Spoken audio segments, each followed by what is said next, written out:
ಷೇರು ಮಾರುಕಟ್ಟೆಯಲ್ಲಿ ಮತ್ತೆ ಅಲ್ಲೋಲ ಕಲ್ಲೋಲ ಸೃಷ್ಟಿ ಆಗ್ತಾ ಇದೆ. ವಾರದ ಆರಂಭದಲ್ಲೇ ಸೆನ್ಸೆಕ್ಸ್ 1000 ಪಾಯಿಂಟ್ ಕುಸಿತ ಆಗಿರೋದು. ನಿಫ್ಟಿಯಲ್ಲೂ ಕೂಡ ಭಾರಿ ಕುಸಿತ ಆಗಿದೆ. ಯುದ್ಧದಿಂದ ಕಚ್ಚಾ ತೈಲ ಬೆಲೆಯಲ್ಲಿ ಏರಿಕೆ ಹಿನ್ನೆಲೆಯಲ್ಲಿ ಷೇರು ಮಾರುಕಟ್ಟೆಯಲ್ಲಿ ಭಾರಿ ಪ್ರಮಾಣದಲ್ಲಿ ಕುಸಿತ ಆಗ್ತಾ ಇದೆ. ನೋಡಿ, ಯುದ್ಧ ಪ್ರಾರಂಭ ಆದಾಗಿನಿಂದ ಇಲ್ಲಿವರೆಗೂ ಷೇರು ಮಾರುಕಟ್ಟೆಯಲ್ಲಿ ಸಾಕಷ್ಟು ವೇರಿಯೇಷನ್ಸ್ ಆಗ್ತಾ ಇರೋದನ್ನ ನಾವು ಗಮನಿಸ್ತಾ ಇದ್ದೀವಿ.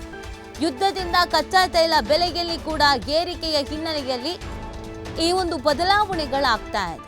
ನೋಡಿ, ಯುದ್ಧದ ಪರಿಣಾಮ ಯಾವ್ಯಾವ ಕ್ಷೇತ್ರದ ಮೇಲೆ ಬೀರ್ತಾ ಇದೆ ಅನ್ನೋದನ್ನ ನಾವು ನೋಡ್ತಾ ಇರೋದು. ಎಲ್ಲ ಕ್ಷೇತ್ರಗಳ ಮೇಲೂ ಕೂಡ ಒಂದಲ್ಲ ಒಂದು ರೀತಿಯಾದಂಥ ಪರಿಣಾಮ ಬೀರ್ತಾ ಇದೆ. ಇದೀಗ ವಾರದ ಆರಂಭದಲ್ಲಿಗೆ ಷೇರು ಮಾರುಕಟ್ಟೆಯಲ್ಲಿ ಸಿಕ್ಕಾಪಟ್ಟೆ ಬೆಳವಣಿಗೆ ಆಗ್ತಾ ಇದೆ, ಬದಲಾವಣೆ ಆಗ್ತಾ ಇದೆ. ಯುದ್ಧದಿಂದ ಈ ರೀತಿಯಾದಂಥ ಪರಿಣಾಮ ಬೀರ್ತಾ ಇರುವಂಥದ್ದು ಕೆಲವು ಕ್ಷೇತ್ರಗಳ ಮೇಲೆ ವ್ಯತಿರಿಕ್ತವಾದಂಥ ಪರಿಣಾಮ ಬೀರ್ತಾ ಇದೆ. ಇದೀಗ ಷೇರು ಮಾರುಕಟ್ಟೆಯಲ್ಲಿ ಭಾರೀ ಪ್ರಮಾಣದ ಕುಸಿತ ಆಗಿರೋದು. ಷೇರು ಮಾರುಕಟ್ಟೆಯಲ್ಲಿ ಇದು ಅಲ್ಲೋಲ ಕಲ್ಲೋಲ ಆಗಿದೆ ಅಂತ ಹೇಳಿದ್ರೆ ತಪ್ಪಾಗ್ಲಿಕ್ಕಿಲ್ಲ. ವಾರದ ಆರಂಭದಲ್ಲೇ ಸೆನ್ಸೆಕ್ಸ್ 1000 ಪಾಯಿಂಟ್ನಷ್ಟು ಕುಸಿತಕ್ಕಾಳ್ತಾ ಇರೋದನ್ನು ನಾವು ಗಮನಿಸ್ತಾ ಇದ್ದೀವಿ. ಇದೆಲ್ಲವೂ ಕೂಡ ಯುದ್ಧದ ಎಫೆಕ್ಟ್. ಯುದ್ಧದಿಂದಾಗಿ ಈ ರೀತಿಯಾದಂಥ ಪರಿಣಾಮವನ್ನು ಎದುರಿಸಬೇಕಾದಂಥ ಅನಿವಾರ್ಯತೆ ಇದೀಗ ಸೃಷ್ಟಿಯಾಗಿದೆ.